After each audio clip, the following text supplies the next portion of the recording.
Mga sir, good morning. So, meron tayo ditong Isuzu Crosswind Extreme. So, yung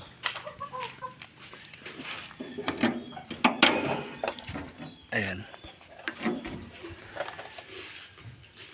Nag-top overhaul tayo mga sir. 4JA1 din, non-turbo. So, nag-overheat si sir. At baba muna natin.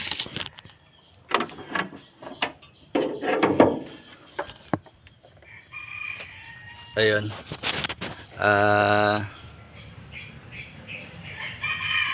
Lagi nating sinasabi mga sir, bantayan natin yung ating temperature ng ating sasakyan dahil napaka-importante.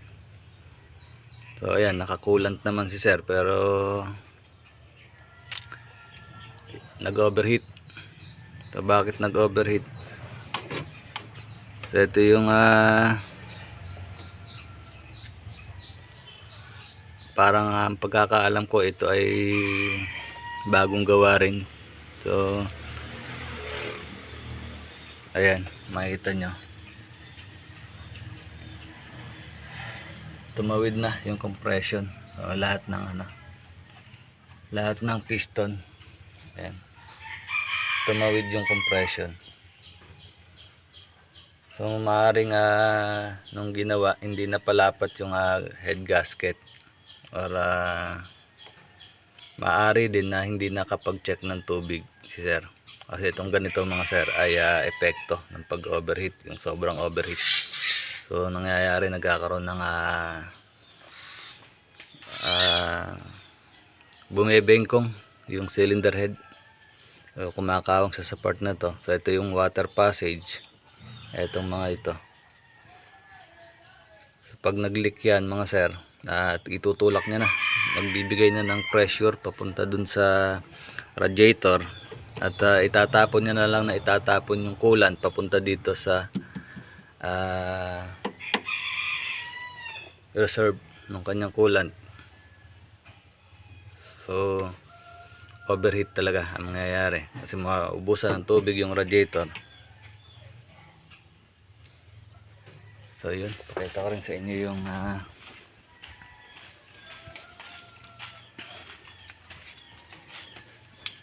ito yung kanyang cylinder head. Ayan, kung makikita nyo mga sir, dito rin sa part na ito, ayan, kita yung tinagusan ng compression. Ayan.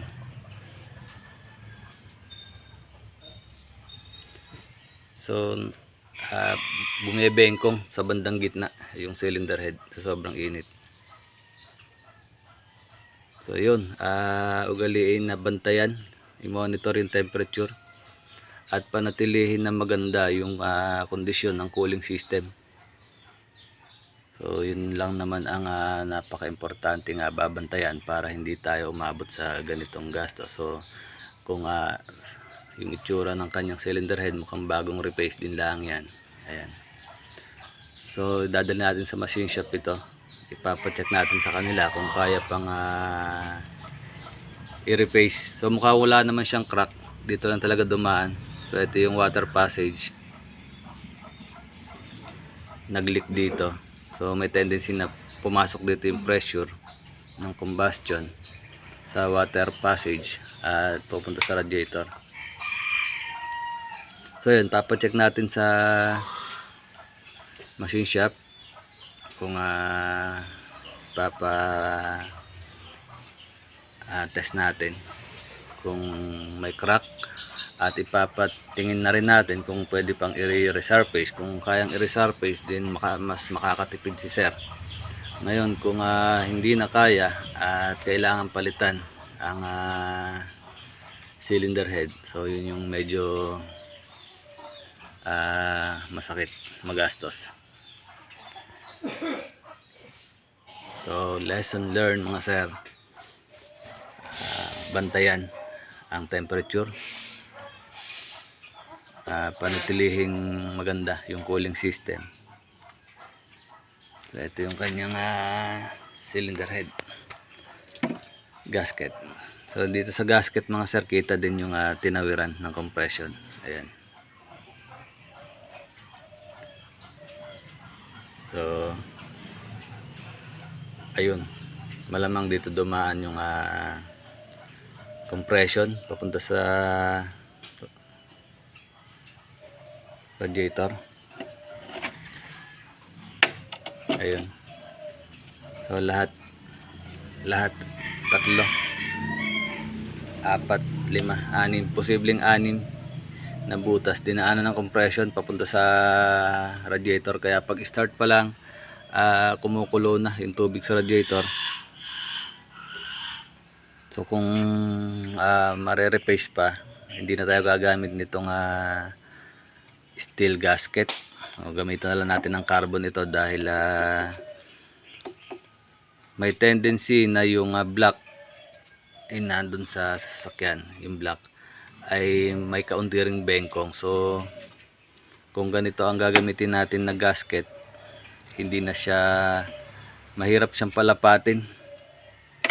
So mas madaling palapatin yung carbon. So carbon na lang gagamitin natin. Yung carbon naman basta maganda ang torque, tama yung torque, matibay din naman yun.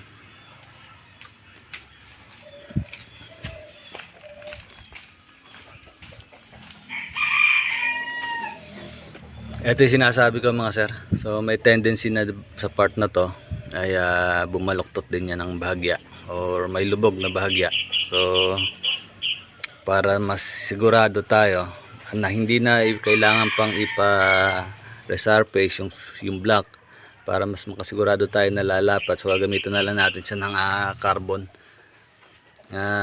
na gasket. So parang yung kinukuhanan ko, yung supplier ko ng pyesa ay hindi rin doon sigurado na meron siyang carbon, so maghahanap tayo ng carbon. Steel din yung nasa kanila. So yun lang mga sir, ang advice ni Sulit Garage. Wag nating hintayin umabot sa ganito. Malaking gastos yan.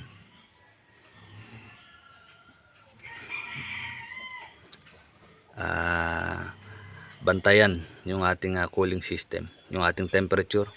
Panatilihin natin na maganda yung ating cooling system. So ito yung isang part ng cooling system, yung kanyang radiator fan. So okay naman yan. Ayan, hindi siya pre-wheel. So importante rin yan mga sir, kasi pagka malubay na, pre-wheel na, hindi na iikot ng maganda, hindi na sasabay dun sa makina yung pag-ikot ng fan. So may tendency rin na mag-overheat. At yung thermostat, check natin kung may thermostat yung kanyang cylinder head. At kung wala, lalagyan na rin natin. So para mas ma-maintain ni sir, makontrol yung pag-overheat, ma-maintain yung normal operating temperature. So yun lang mga sir, advice ni Sulit Garage. Magkita-kita tayo ulit mga sir. At dun sa mga bago pa lang sa ating channel, i-hit nyo yung ating notification bell para lagi tayong ma-update kapag may na-upload na video sa Sulit Garage. At kung hindi ka pa nakasubscribe, pasuyo mga sir, subscribe na tayo. Marami tayong matututunan dito. Maraming advice si Sulit Garage based on his experience. So ilang kita tayo ulit sa susunod mga sir. Salamat.